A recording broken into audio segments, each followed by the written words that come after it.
Good morning, good morning, good morning. Lou, how are you? Doing very well.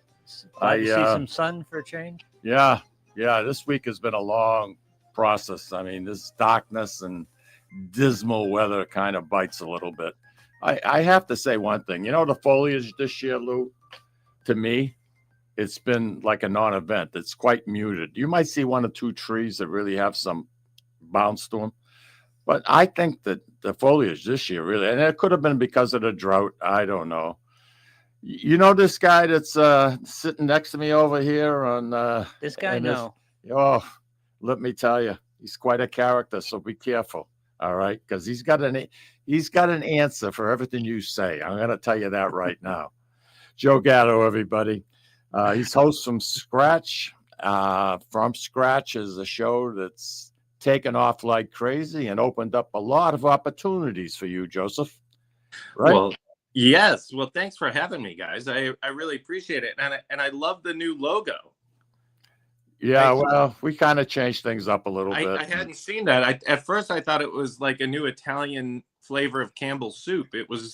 I loved it that you were putting out there. Hey, I resemble that remark. Come on now. It looks great. I love it. It made me hungry. Yeah, I love coming and seeing you guys. I haven't seen you guys for a while.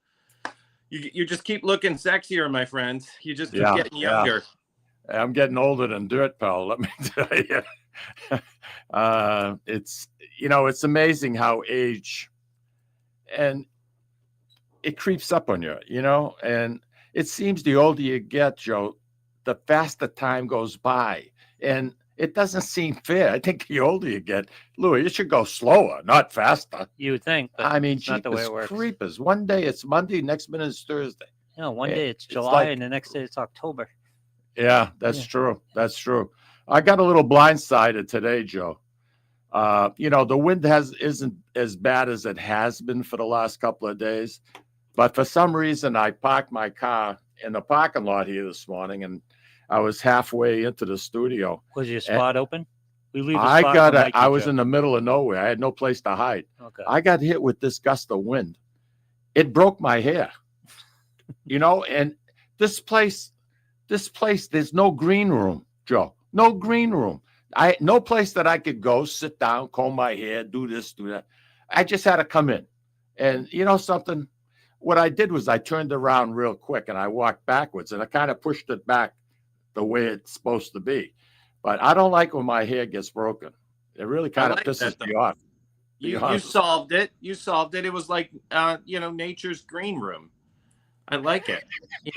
Yeah. You could look. We got 2 bathrooms, a cafeteria, a conference room. We got plenty of places for you to straighten out. Yeah. Let's not talk about that. I feel like you need the mirrors they have here are the mirrors they used to have up at Cannibal Lake. When we were kids, we'd go stand in front, and the mirror would make you look like 12 feet tall, and your head would be out like this or something. They're all funny mirrors.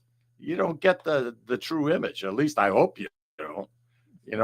That's kind of ridiculous. And another thing, I have a complaint about the bathroom. The I don't want to hear it.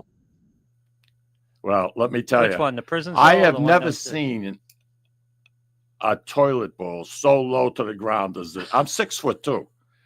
I have never seen it. I feel like I'm ready to fall in the.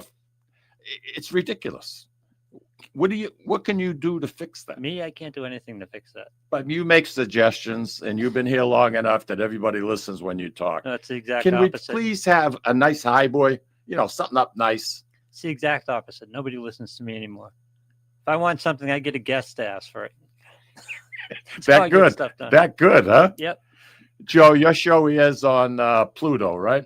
Yeah, my show is on Pluto, and I have the new show too on that. And a low toilet's good for you. You get some squats in, you can really work that lower back and the glutes.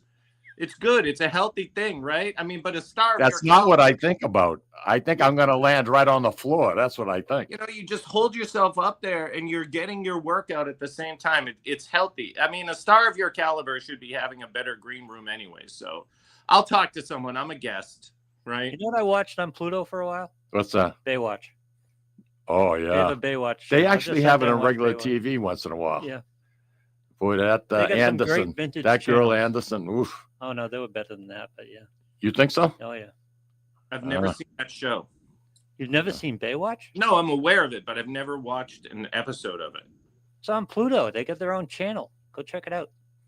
What channel are you on, Joe? 611? I have no idea. I have no idea. Am I asking you the question's a little bit too tough for you this morning? I mean, it's not even 12. I mean, let me know ahead of time. At least prep me. Did you take your ride down to the Atlantic Ocean and get some seawater? You need salt for the weekend, don't you? Yeah, that's Wednesdays. So, Wednesday salt day. What do you got against Martin Salt? Takes a couple days, you know. What's the process involved in taking salt out of seawater? I mean, really, it's. Oh, I'm sorry. I thought that was me. Yeah. No, I could tell it's Mike because everyone can hear it on the street. That's how loud his phone is. Plus the vibration. You should see it bouncing on the desk over here. That's really happy. Every once in a while, you like that, huh?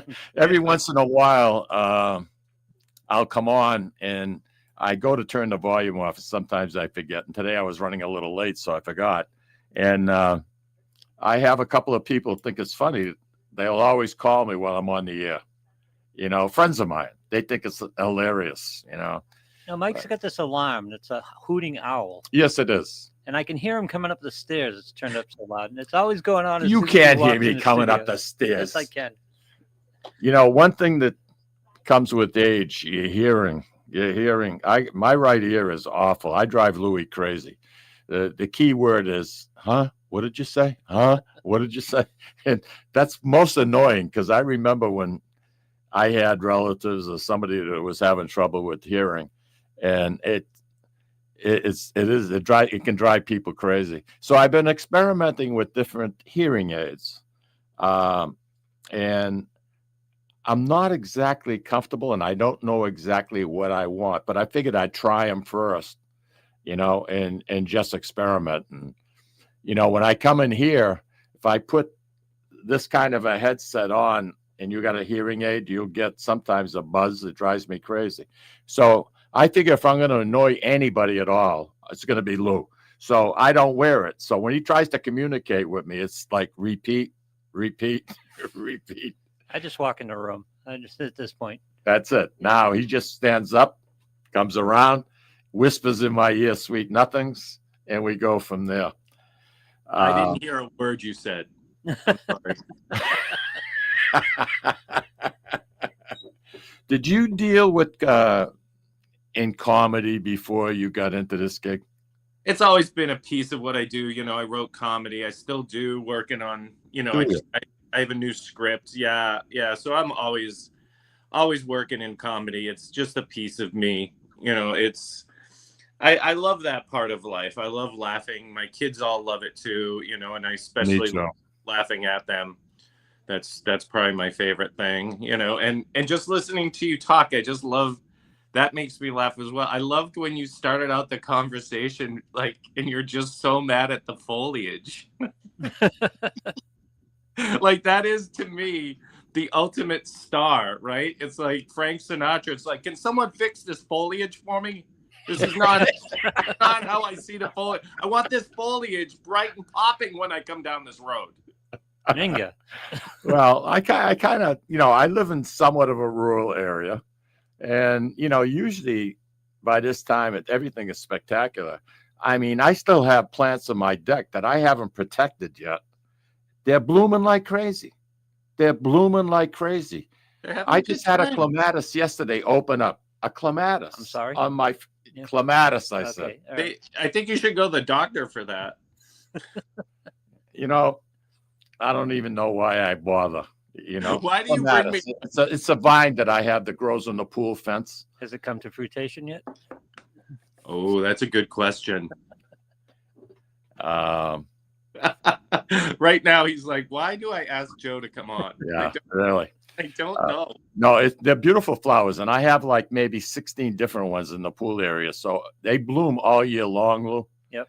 It's beautiful in the springtime, summertime, and even in the fall, but not this late. And I'll tell you, they're perfectly. I mean, we've had temperatures at 28, 27, 28. That's like a hard freeze. They're still blooming. The ones in the deck look fantastic. I had to water them yesterday. Wow. Go figure. After the nor'easter? You on your property, do you have a garden or anything, Joe? Do you grow vegetables or anything like that? No. Okay. No. The gardener, we had to let him go. No, I don't have a gardener. And the reason, what happened? Well, Ice came by. I don't want to go into it on the air, but Did ice come by? we kept all the rest of the help though. It was just the gardener we let go. So the kids are still there. I keep it. My only job is to keep the kids alive, and I do that. So, like growing vegetables, that's out the window. Like I don't have time for that. I wouldn't have remembered I grew vegetables until you just said something right now, and I'd be like, oh shit, I haven't looked at those for. Okay. I forget. It's fine. All these weeds. Are these weeds supposed to be here? Yeah, that's pretty much. We have a couple of our listeners that do their own homemade tomatoes at home, plants, and guaranteed. So wait, you get your own salt, but you don't grow your own vegetables? Yeah, that's surprising. That's correct. As twisted as that sounds. Yeah.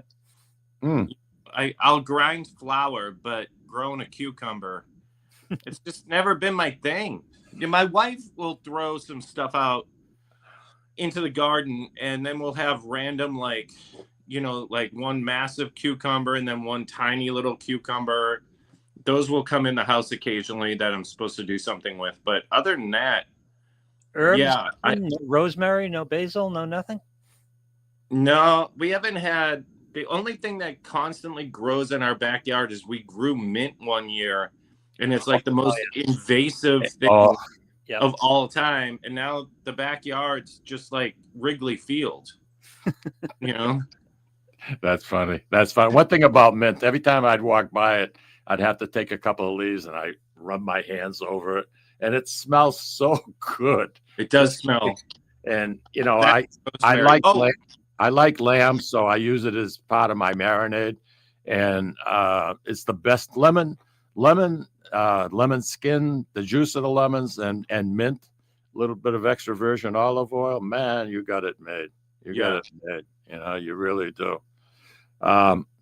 You know what I'd like to talk about today, and I hope you're willing to do it, is my tattoo. Our listeners would like to know how to make their own homemade pizza. Do you think now I'm going to be scheduled for a break? We can get into it a little bit, huh, Louis? Yep. Yeah. So first things, you got to start off with the flour.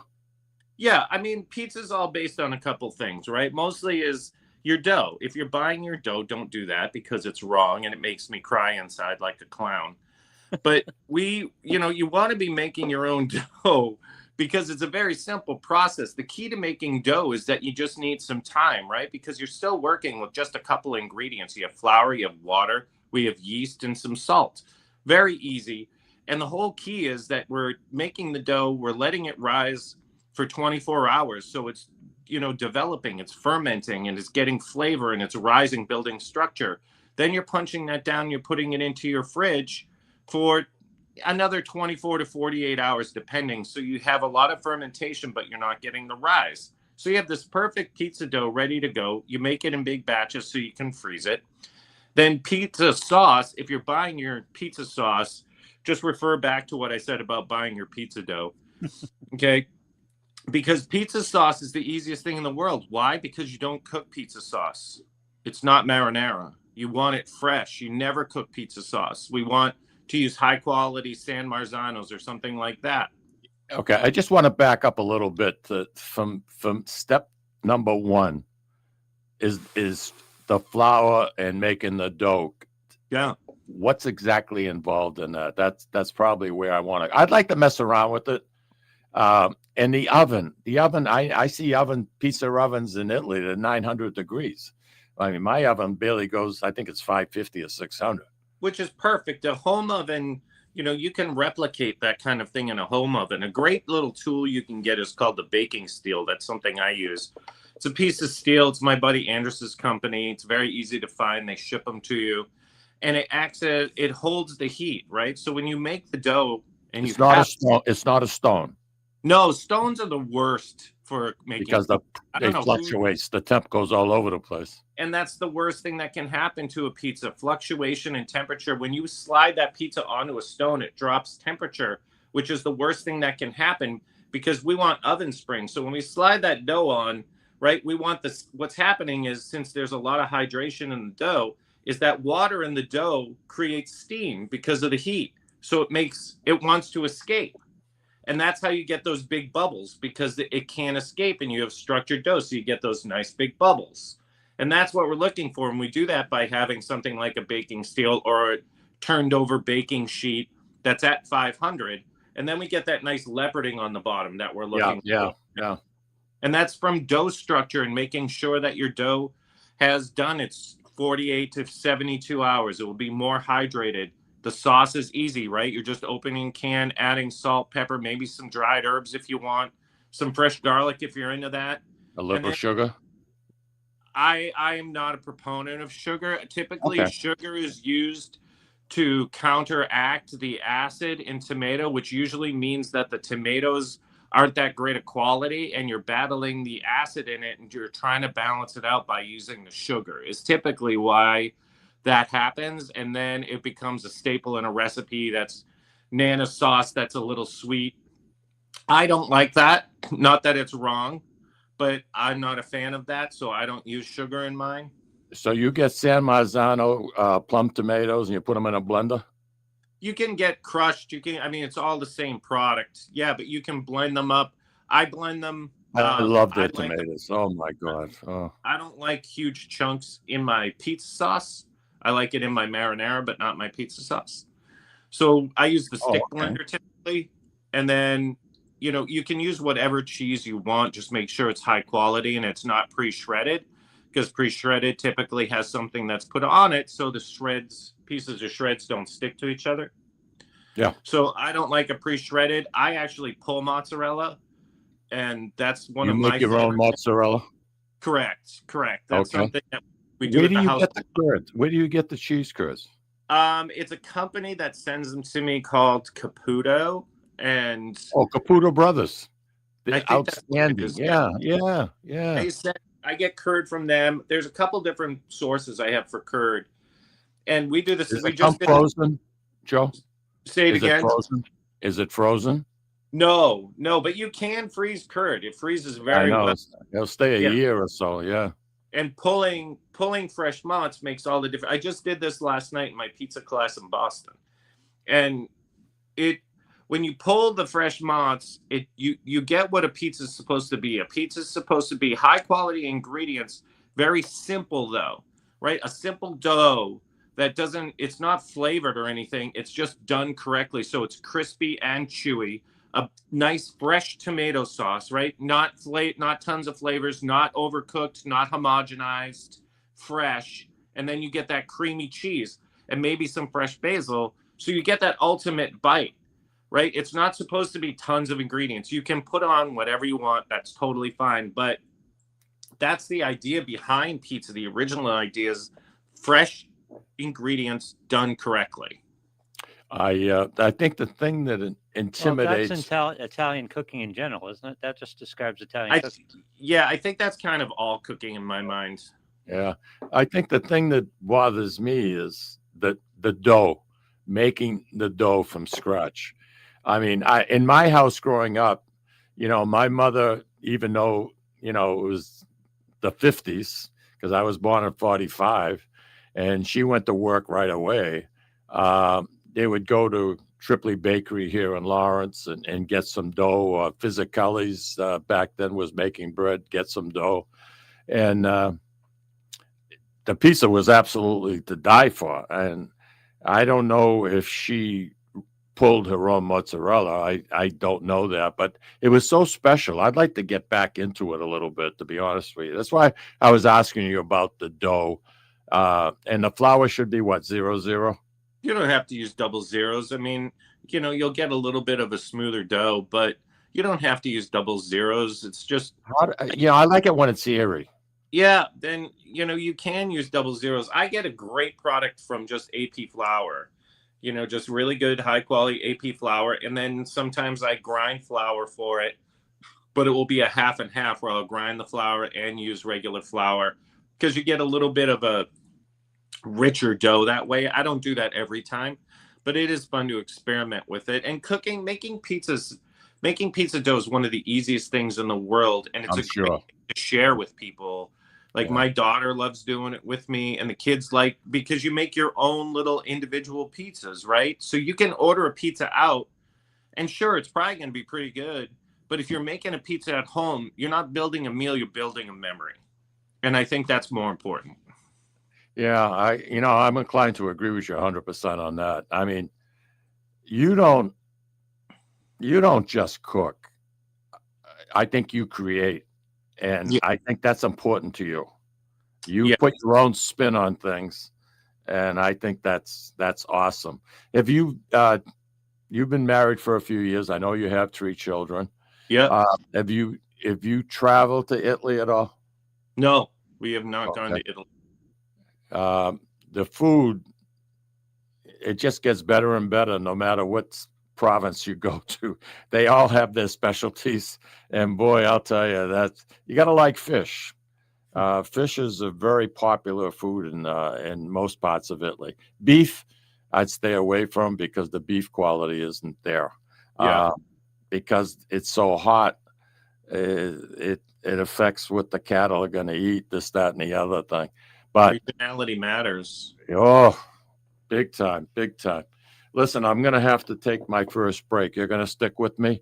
Watch the commercials. If you have any criticism of them, especially the restaurant commercials, please feel free to join in and say to me, something, what you should do? You should change this to this. You know what I mean? So if these commercials don't make you hungrier than you are right now, there's something very, very wrong with you.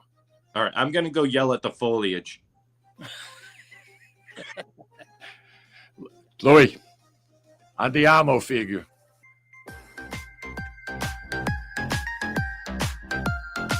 Ciao, this is Esther of You, Me, and Sicily. I want to talk to you about Tommy Amin and the great staff at Butcher Boy Market. Families, foodies, and home chefs come together at Butcher Boy to talk good food and create traditions. They offer the best in quality cuts of beef, pork, lamb, poultry, and restaurant-style steaks and chops. Produce? All of their produce is hand-selected to complement any meal or even to make it your main course. Their deli serves fresh roast beef, turkey, and beautiful imported Italian cold cuts, cheeses, and antipasto. And don't forget the Butcher Boy Bakery, featuring sweet delectables from all over the state, as well as their very own bakery. That's Butcher Boy, where the secret to a great steak is, of course, the steak. Located at 1077 Osgood Street in North Andover, Massachusetts, in the Butcher Boy Plaza. Ciao!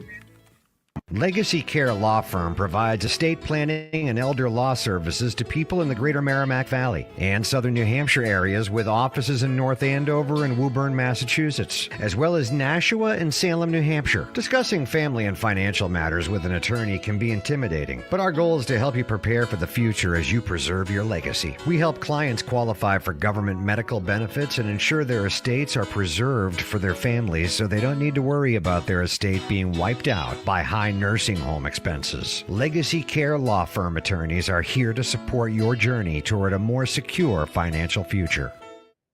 This is Tom Zappala. Located in the heart of downtown Haverhill, The Haverhill Beef Company is a full-service, old-fashioned butcher shop and meat market that continues to be a valued family tradition since 1952. Peter and Monica Carboni's Haverhill Beef offers individualized service from an outstanding selection of marinated sirloin tips, homemade sausage, marinated chicken, and thick, juicy Chairman Reserve steaks. Your family deserves the best, so call Peter at 978-374-4795 or visit their website at www.haverhillbeef.com. At Catadella Funeral Home, we reinvest in our business to provide your family with the best facilities. It begins with a beautifully landscaped exterior, parking for 250 vehicles, and a comfortable and inviting access to our renovated interior. Funerals can be costly, so you should review and compare plans to make sure you receive services that are fairly priced. I invite you to experience the Catadella difference in cost, facility, and service. Catadella's honoring and celebrating the lives of the people we loved, providing exceptional care since 1929. Italian artisan cuisine combines simple, fresh ingredients with time-honored preparation to create an incredible culinary experience. At Tuscan Kitchen, located in Salem's historic Depot District, talented chefs prepare everything in-house from scratch for all to see. Guests enjoy their meal literally in our kitchen as food is prepared right in front of you. Wood ovens burn from morning till night, roasting vegetables, baking bread, and firing delightful thin-crust pizzas. Prime steaks are seared on a wood grill. A rotisserie slowly roasts marinated whole chickens and lamb, while a pasta maker creates fresh fettuccine. More than just artisan cuisine, Tuscan Kitchen features the wine bar, live entertainment, weekly wine tastings, and elegant private dining and event space. Call 603-952-4875 or visit TuscanKitchen.com to make a reservation and learn more about the culinary adventure that awaits. In Italy, cooking is an art form. Tuscan Kitchen. Experience artisan Italian. Orthopedics Northeast and Essex Orthopedics have joined forces as Mobility Bone and Joint Institute to bring improved access and outstanding medical care. While our name has changed, our dedication to exceptional care remains the same as it has for the past 30 years. Same location, 16 Pelham Road, Salem, New Hampshire. Play more, earn more, win more at Encore Boston Harbor. Sign up for Win Rewards today and score $50 in free play instantly. Score even more as you play your favorite games. New members will also receive $25 in free play for every 100 tier credits earned playing with your new Win Rewards card. Highly rewarding instantly. Visit EncoreBostonHarbor.com for more information. New members only. Further terms and conditions apply. If you or a loved one is experiencing problems with gambling and needs support, call 833-277-5050 or visit gamblinghelplinema.org to speak with a trained specialist. Specialists are available 24/7 and services are free, confidential, and available in multiple languages. This is Cindy. And Mike Kunstler, owners and operators of Four Oaks Country Club and Grazie Italian Restaurant in Drake, Massachusetts. Grazie Italian Restaurant is the hidden gem of the Merrimack Valley. Why is that? We have an incredible chef, Oscar Figueroa. In the words of local famous chef and restaurant owner Lydia Shire, Oscar thrives on hard work. He is capable and gifted. No one makes better food. Scallops, seared to perfection. House-made ravioli with farm-fresh local corn. And buttery, tender, lazy man's lobster, just to name a few. You have to come experience Grazie Italian Restaurant for yourself. Grazie Italian Restaurant, located at Four Oaks Country Club, 80 Meadow Creek Drive in Drake, Massachusetts. Hope to see you soon. And we are back, and our special guest of the day, someone who I love chatting with because I never know what to expect or what he's going to say back to me. But it's a pleasure to have Joe Gatto back on with us, Chef Joe Gatto. He's the host of From Scratch that's doing very, very well. He's an author. He MCs events. Holy kaboli. I mean, you got to, you know something? You keep yourself busy, bro. You keep yourself busy. And I just want to say we have a phone call coming in, and it's Roger, and he'd like to say a few words to you. Roger, you're on the Sicilian Corner podcast. Good morning, gentlemen, and Chef Gatto. It's always a pleasure to hear you on the radio. Oh, come on. I've spoken to you before, and I know Mike doesn't want to hear this, but it was about the poor condition of his knives. I don't know if you remember that conversation. I remember that well. And what's your point? What's your point here? I'll give you a quick synopsis. I went over his house. I got some knives. I said, I'll give him a sharpening, a quick one, yada, yada, yada. I went home, I did my thing, and I came back to him, and this is what you have to do with it. So, yeah, okay, fine. He liked the result, but my wife, Linda, who's a doll, went online and actually bought the sharpener system that I have. It's called Edge Pro. Oh, yeah. It's very simple. It's not. I wouldn't use it professionally, but for the homeowner, this is unbelievable. And what's it called again, Roger? Edge Pro. Edge Pro. Okay. Yeah, and you have one, Mike. I know. I just didn't remember the name on it. That's all. Yeah. I got to figure out where I put it. God. Here we go. God. Here we go, Roger. This is Dan, and yeah.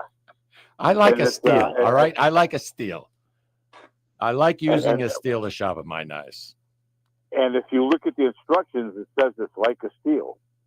Oh, all right. But it's more fun when you have the steel in one hand and a nice butcher knife in the other hand. You know what I mean? Gatto knows it's The just bevel. taking off the burrs. Yeah, I know. Yeah. Oh my God. A steel doesn't really sharpen your knife, you know. It hones it. Hones it, exactly. You know, And and it's keep your custom. knife sharp is Sharpens and hones it. I mean, when you go into Market Basket, do you see that meat cutters using that Edge Pro to sharpen their knives? Of course not. No, it's They got a nice professional. steel. They're grinding their edge down. Oh yeah, I have a knife. I remodeled a supermarket, and you can't believe how much they grind off of the stuff. Every week they send them out and they come back, and by the time they're done, it's a fillet knife. yeah. It takes, if you have a good knife to begin with. I mean, you know, Tony Bucci, I mean, his knives, I have nothing but praise for him. All the years I worked for Market Basket, I mean, you know, the guy would come back. Those knives were beautiful, absolutely beautiful. Yeah. And if you look at them, you know, a year later, they're half the knife. Yeah. This just takes off a little bit, and it's for a homeowner, a home cook. It is ideal, and you need to keep a sharp implement. Good. Am I right, Jeff? Yeah. Roger, you have a question for Joe? Just the fact that I can't believe he doesn't grow vegetables. Yeah, that surprised me too, to be honest with you. There's so many. Anybody that drives 22 miles to get to the water, the Atlantic Ocean, to fill up 2 buckets of water, I would think that he'd have plants all over the place, on the deck, everywhere. Any place there's anything that can grow. Jeez. No. I'm a busy guy. Yeah, you're not busy. You're I dizzy. still have basil, and I still have a tomato plant that's producing. Wow. And it's a god. Hey, need Roger, a good always a neighbor. pleasure hearing from you. I love Jeff Gatto on this show. He is an inspiration. Stop it, will you? He's a hoot. He's a hoot. Thanks, Roger. Thanks, Hey, take Roger. care, Roger. How many pieces do you think get sold every day in the United States? Do you got any idea, Chef Joe? How many what? Your volume is off. No. Oh, is it? You're okay? He's okay. How many? Joe, how say many, something. Something. How many pizzas? How many pizzas? Oh, how many pizzas a day? Yeah. It's got to be a good 60, 65. I have no idea. What's wrong with you? You had that coming, What Mike. is wrong with you, huh? You had that coming. Why? Who knows how many pizzas there are sold in a day? Who's keeping track of that? It amazed me. 30 million pizzas, whole pizzas, are sold in the United States every single day. 30 million a day. That shocked me. Wow. That shocked me. I would have never guessed. Joe, when you make your pizza at home, I know you have to cater to your children. Do they like it thin, thick? What kind of crust did they like? They eat it the way I make it, right? I don't cater. I mean, come on. If they don't like it, have some cereal. You know, we make, probably I would call the closest thing to it is like a New York style slice. That's pretty much what I make. And I just like jumping back onto the knife thing, Roger. is completely right. You know, having a sharp knife in the kitchen is one of the most important pieces. And I actually had this gentleman Ron on yesterday on my show, Chew on That, and he is the owner of Steelport Knives, which if you haven't experienced a Steelport knife, they're out of Oregon. I have one, they sent me one, and it's the best knife I've ever used. So we actually walked through the process of how he makes them, and they took me through the floor as they were making the knives. And like, that process is fascinating, but a really good knife is more than just a knife, right? It's like an heirloom that you pass on from generation to generation. My knives that I have at home, I have a huge butcher knife and I have a boning knife, and I bought those in 1965. Wow, that's awesome. And let me tell you, I love them. I absolutely freaking love them. And they show no wear. I mean, I really take care of them. And, you know, to this day, it's the best thing I ever did. You know, when I first started it, I was a young kid. I mean, I was 20 years old when I went to work for, back then it was the Moolis, now it's Market Basket. And they only had 6 stores at that time. And today they got 90. And I would take my knives with me because I was an apprentice. I would take whatever store I went to. I had a little packing case, had little sleeves for them that went over with my name on them. Nobody had better touch my freaking knife, all right? Don't touch it. Leave it alone. I don't, because some of these guys have no respect at all, you know? Yeah. And, you know, I didn't want any nicks. I didn't want any, anywho. But I imagine totally agree with that. I mean, those knives are an extension of your hands, and, you know, they become a piece of you. And I've had my knives for a long time as well, like the certain ones that I use. You made one, didn't you? You forged one at home, right? On my show, I made one from scratch, which is really fun. Yeah. You really start respecting the process. You know, I had to put the fire suit on and do everything. And, you know, like, I can see in my knife, there's little imperfections and things that have happened. And it's like the rings on a tree, right? There's a history. My knife tells a story of what I've done and where I've been and passing that on to my kids. That's passing on that lineage for the knife to be passed on, passes on those stories. They'll remember that turkey I carved one year. And like, it really is an important piece in the kitchen. For me, the most important tool. Yeah, I tend to agree with you. Joe, we have another caller that just called in, so we're going to put him on the air or her on the air. Let's see what's on their mind. Richard, go ahead. Mike, hi. How you doing? Richard Padova. Yes, hello. Okay, you're calling a little early, but that's okay. We'll make room for you. Okay. The Chef Joe is A-okay. We can do whatever we want. He's willing to bend. He's like a willow tree. Listen, you wanted to call in the Sicilian Corner because you wanted our listeners to know about an event that's going to be happening. Yeah. And why don't you quickly go through it, and let's Sure. This is something that's very important, and Italians played a big role in it. And yes. So okay, you're on, brother. Okay, thanks, Mike. Okay, yeah. So, hi everybody. I'm Richard Padova, and I'll be speaking this coming Sunday, the 19th at 11 in the morning at the Sons of Italy Lodge on Merrimack Street in Methuen at their invitation. And as everyone may know, October is Italian Heritage Month. So the Sons of Italy organized some events to mark the occasion. So they invited me to speak, and there'll be other people speaking or have spoken already this month. I believe it's up on their website. But this coming Sunday, it's me, and I'll be speaking about the Bread and Roses, the 1912 Bread and Roses strike in Lawrence.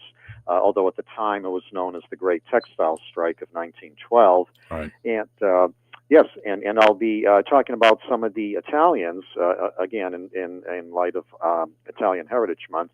I'll be speaking about some of the Italians who were involved in the strike or identified with it, and the roles that they played in the strike. I just wanted to ask Joe. Joe, are you familiar with the Bread and Roses strike that took place here in Lawrence? The textile strike? Oh, hell yeah. Yeah. lot. We had a young Italian girl, Richard. The young lady that died from a stray bullet, I believe it was. Yes. We have a square named after her. We have a plaque up on one of the streets in the city, right down the end of Garden Street. Right. Yes. Anna Lapizzo. Yeah. Yes, who was struck by a bullet on the night of January 29th, 1912, when a crowd of strikers were grouping together at the intersection of Union, Garden, and General Streets. Yeah. So, and they were getting ready they were forming a parade there, and things got out of hand, and there was some back and forth gunfire. Unfortunately, Anna Lapizzo, one of those striking mill workers, got hit in the chest and died. How old was she? She was only, I believe 14? she was in, I think she was in her early 30s, very young. Oh, I thought she was a young girl. Okay. Oh, yeah, no, not a teenager. Okay. No. So that intersection there now near Fisicelli's Bakery, that's named after Anna Lapizzo. Okay, so once again, just to recap, Sunday, October 19th, you're going to be over here at the Sons of Italy, right across the street from our studios. Yes, actually, right, yes. And you're going to be doing a talk. Yes. And you know something? This should be something that interests everybody because it's part of the history of our area and what took place. And it wasn't just local. It was national. Right. Yes. And you know something? Right. I'm hoping I can get down there. I'd love to be able to listen to you. Well, thank you, Mike. It's going to start at 11 o'clock. It's at the Sons of Italy. And the address, by the way, if you're not familiar with the area, is 459 Merrimack Street in Methuen. And it's one way of celebrating the Italian Heritage Month, which is this month. Yes. I want to thank you very much. And I wish you could have come into the studio. And I'd like to have you and Joe here, both sitting side by side. That ought to be interesting.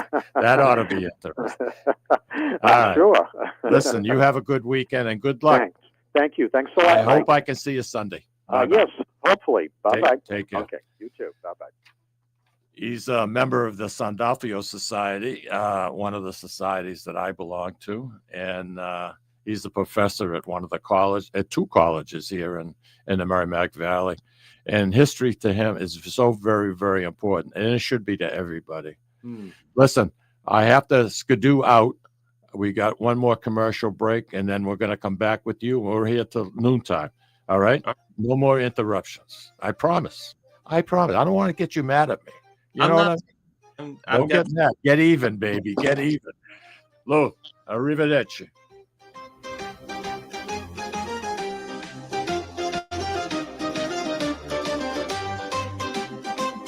Ciao, this is Esther of You, Me, and Sicily. I want to talk to you about Tommy Amin and the great staff at Butcher Boy Market. Families, foodies, and home chefs come together at Butcher Boy to talk good food and create traditions. They offer the best in quality cuts of beef, pork, lamb, poultry, and restaurant-style steaks and chops. Produce? All of their produce is hand-selected to complement any meal or even to make it your main course. Their deli serves fresh roast beef, turkey, and beautiful imported Italian cold cuts, cheeses, and antipasto. And don't forget the Butcher Boy Bakery, featuring sweet delectables from all over the state, as well as their very own bakery. That's Butcher Boy, where the secret to a great steak is, of course, the steak. Located at 1077 Osgood Street in North Andover, Massachusetts, in the Butcher Boy Plaza. Ciao! Legacy Care Law Firm provides estate planning and elder law services to people in the greater Merrimack Valley and southern New Hampshire areas with offices in North Andover and Woburn, Massachusetts, as well as Nashua and Salem, New Hampshire. Discussing family and financial matters with an attorney can be intimidating, but our goal is to help you prepare for the future as you preserve your legacy. We help clients qualify for government medical benefits and ensure their estates are preserved for their families so they don't need to worry about their estate being wiped out by high nursing home expenses. Legacy Care Law Firm attorneys are here to support your journey toward a more secure financial future. This is Tom Zappala. Located in the heart of downtown Haverhill, The Haverhill Beef Company is a full-service, old-fashioned butcher shop and meat market that continues to be a valued family tradition since 1952. Peter and Monica Carboni's Haverhill Beef offers individualized service from an outstanding selection of marinated sirloin tips, homemade sausage, marinated chicken, and thick, juicy Chairman Reserve steaks. Your family deserves the best, so call Peter at 978-374-4795 or visit their website at www.haverhillbeef.com. At Gatto Funeral Home, we reinvest in our business to provide your family with the best facilities. It begins with a beautifully landscaped exterior, parking for 250 vehicles, and a comfortable and inviting access to our renovated interior. Funerals can be costly, so you should review and compare plans to make sure you receive services that are fairly priced. I invite you to experience the Gatto difference in cost, facility, and service. Catadella's, honoring and celebrating the lives of the people we loved, providing exceptional care since 1929. Italian artisan cuisine combines simple, fresh ingredients with time-honored preparation to create an incredible culinary experience. At Tuscan Kitchen, located in Salem's historic Depot District, talented chefs prepare everything in-house from scratch for all to see. Guests enjoy their meal literally in our kitchen as food is prepared right in front of you. Wood ovens burn from morning till night, roasting vegetables, baking bread, and firing delightful thin-crust pizzas. Prime steaks are seared on a wood grill. A rotisserie slowly roasts marinated whole chickens and lamb, while a pasta maker creates fresh fettuccine. More than just artisan cuisine, Tuscan Kitchen features the wine bar, live entertainment, weekly wine tastings, and elegant private dining and event space. Call 603-952-4875 or visit TuscanKitchen.com to make a reservation and learn more about the culinary adventure that awaits. In Italy, cooking is an art form. Tuscan Kitchen. Experience artisan Italian. Orthopedics Northeast and Essex Orthopedics have joined forces as Mobility Bone and Joint Institute to bring improved access and outstanding medical care. While our name has changed, our dedication to exceptional care remains the same as it has for the past 30 years.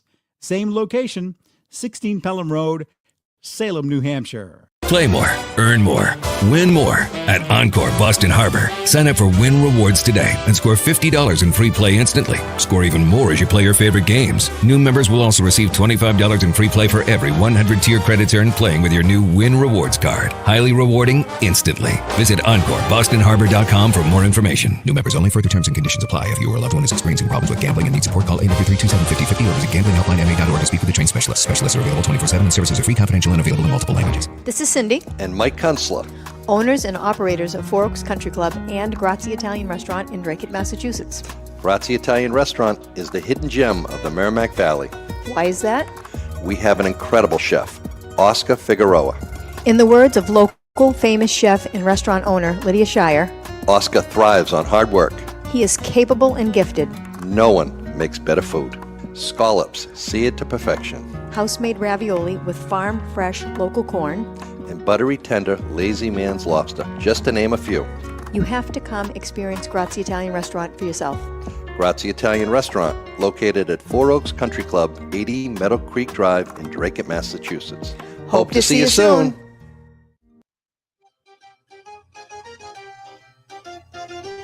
And we are easy. Control yourself. Control yourself. Don't embarrass yourself. You got no rhythm. You have no rhythm.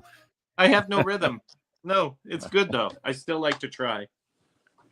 Hey, listen, before we went on the air, you shared some great news.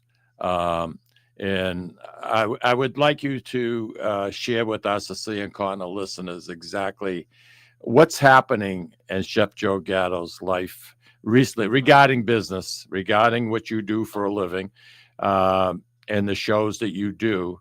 And I was amazed at what you had to say to me. And, you know, something couldn't happen to a better guy, in my opinion. I have a lot of respect for you. I like what you do. I said to you at the beginning of the show, you're not just a cooking show. You create. And I think that's what separates you from most. And, of course, your bubbling personality. I said it just the way you wrote it. I really appreciate you. Really memorized that well. I'm afraid not to. I mean, you make your own knives at home, for God's sakes. Don't I make mean, me- you talk about me and the foliage. You must have way too much time in your hands. I do. I have a little too much time on my hands. It's Yeah, right.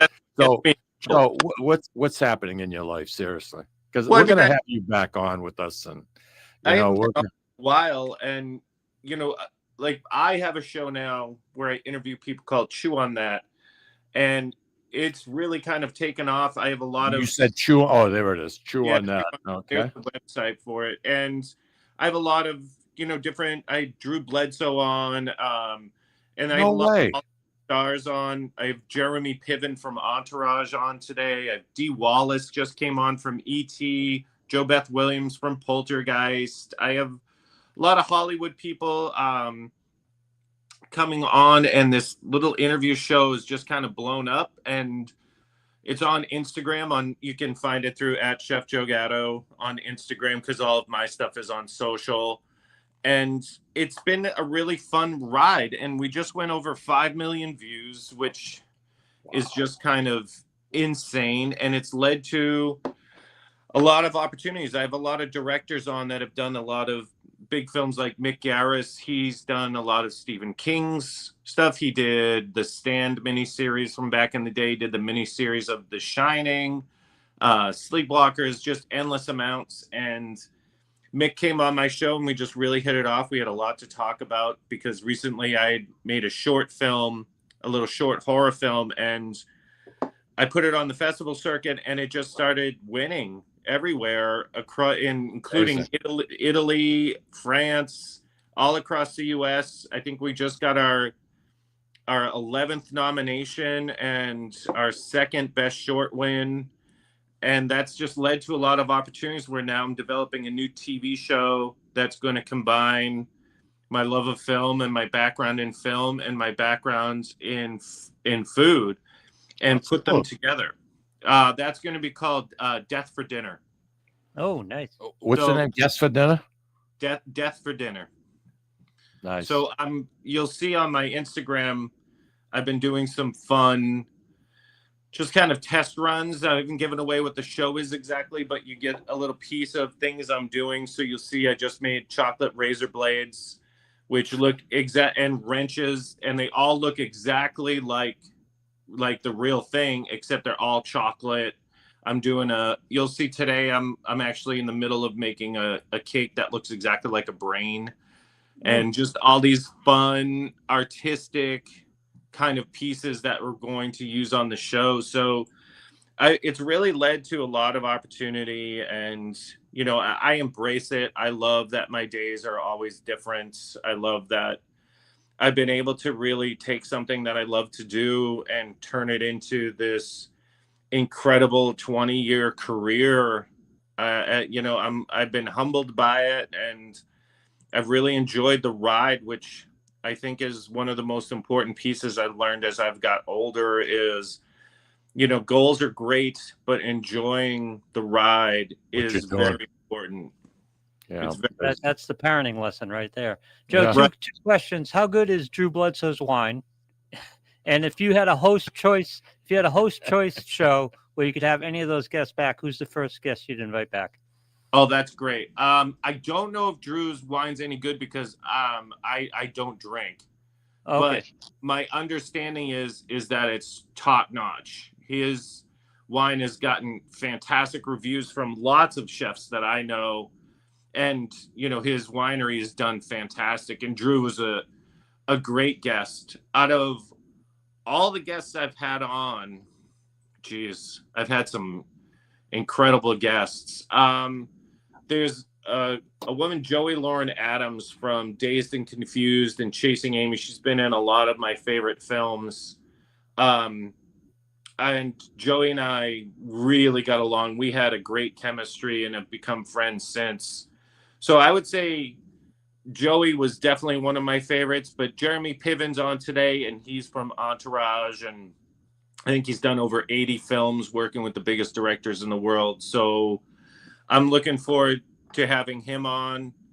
I think I'm going to have a blast with him. But if I had to pick one, well, the biggest one for me that I was the only person that starstruck me so far was I had Emerald on, And when Emerald showed up on camera and I was just like looking at him and we were talking, I like the first 5 minutes, I think I said during the interview, like, don't worry if I freak out because I'm going to recover. But this is like, I mean, he was one of the inspirations of why I did what I did, why I got into food, why I got into food television. And when you have someone like that come on your program, it was a little bit of a marker for me in a sense of where the show came, because I just started the show a year ago. And, you know, like I was telling you, Mike and Lou, like, you know, going on with you guys was part of the inspiration behind it, because I learned that I love this kind of format. I love talking with people. I love the interaction. And so when I decided to do my show, I did it and I had some people on, and next thing I like, literally, it's been a year. It just grew into this something I never expected. And it's led to another piece of my career that I'm embracing fully. That's fantastic. It's great to hear. I noticed you mentioned Bledsoe, and I liked him as a quarterback. I thought he was very nice, and I thought he ran a good team and orchestrated, and I liked everything about him. He was a class act. And we went up to Buffalo, New York to go see one of their games, and we were having dinner the night before, and his dad was sitting at the next table over. We ended up having a martini together, and well, I'll tell you, nice people, nice people, very down to earth. And it was fun to pepper Drew with the questions, you know, like who his favorite quarterback was, you know, things like that, where when you have people of that caliber on, I'm always interested to find out more about their journey, right? And a lot about what failure is and how you turn failure into a positive and why you embrace failure, because it's such a great piece of learning. So having Drew on and talking about that, but also having the fun things of, you know, what's it like to throw at Deion Sanders, you know, things like that. I love having those guests on because I just I get to ask all the questions of my favorite movies, like, why did you do this? Why did you choose that? So Drew was so impressive at the Brady roast. If you saw the Brady roast, he was so good on that. And he was so good at the Brady induction ceremony at Gillette. And it's just like kind of revived his career a little bit. And we got a chance to see a side of Drew that we hadn't seen before. I tried his wine. I liked it. I liked it a lot. I had somebody give me a couple of bottles, and boy, I'll tell you, it wasn't bad. It wasn't bad at all. Yeah, I like it a little. I like a drier wine, to be honest with you, especially a red. I like it really relatively dry, and I was very pleased. I thought he did a hell of a nice job. I'm so happy for him. He's a great guy. Yeah. The inspiration, Joe, that you received. You're in high school. You're a senior. When did you decide you wanted to go into the cooking end of it, but not really? You know, what was the inspiration? As a guess, is what I'm looking for. The journey has been so serendipitous for me. You know, What's it been? What's it been? Serendipitous. It's like fruition. Wow. It's just like it's the same thing. I'm impressed. Well, when we had the break, I looked up a couple words on Chat GPT just to see what I figured you did. I figured you lay a couple out on me. I know. Right. I'll throw out something, see if it sticks. I'm not even sure if that's the correct context. It was. So when I got out of high school, I went to college for a year, but that just was not my jam.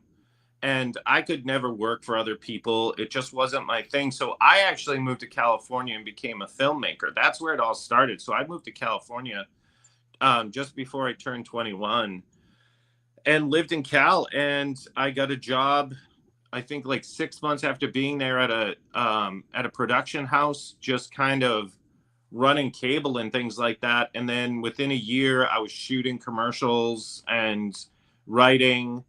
And that's how it kind of all blossomed. I started doing film, and then I did a feature film, and that's where I met my wife. She came on as a producer. I've been married almost 20 years now, and we moved back I moved back here and met her, and then we moved to LA and did more film. But when she got pregnant with my son, we didn't want to raise my son in LA. It's just not a family environment like that. So I really wanted to start cooking professionally, and my wife was completely encouraging. She's like, because I tend to just really put the pedal to the metal, and I'm a hard worker, for all my fooling around.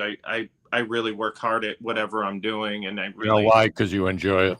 Yeah, there's a lot of passion behind it, and I love the creative side of both my jobs. And so once I started doing that, I was teaching, and then I got hired by a private chef company, which I never saw coming. And next thing I knew, like a year after that, I bought the company itself, and I rebranded to do high end. And that's when I got Celtics and Red Sox players. And then I got a book deal. Then I got my TV show. And then it just kind of keeps growing. And then film comes back, and we do a film. And then that's on the festival circuit. And then I meet big producers, and they want to do something, but I want to create a whole new kind of genre, and they're into it. So it's always taking different turns, but that's what I love about life. I could never work in an office. I'd be like a tiger pacing in a cage. I need that. I need to be doing something different. I need to be creating constantly. It's in my bones. It's not, food and film aren't just jobs. They're intertwined with my family. So everything's one for me. Very well said. Hey, listen, I'm just about out of time. Any comment you'd like to make to our listeners before we call it quits? Yeah, if you're out there, make sure you're talking to that foliage and tell it to get its job done, because I'm sick and tired of it half-assing. Like, honestly, what's going on? Chef Joe Gatto, everybody. Joey, it's always a pleasure, man. It really is. Now, listen, go get your little red bucket. Take a ride down to the Atlantic Ocean. Go get some water and make some salt. I'm going to break down a cow once I get off air. All right. You guys are the best. I love you both. I love that we've been doing this for years and years and years and years, and I always love coming on. Thank you so much, you guys. Take care, everybody. Have a wonderful, wonderful weekend. Enjoy.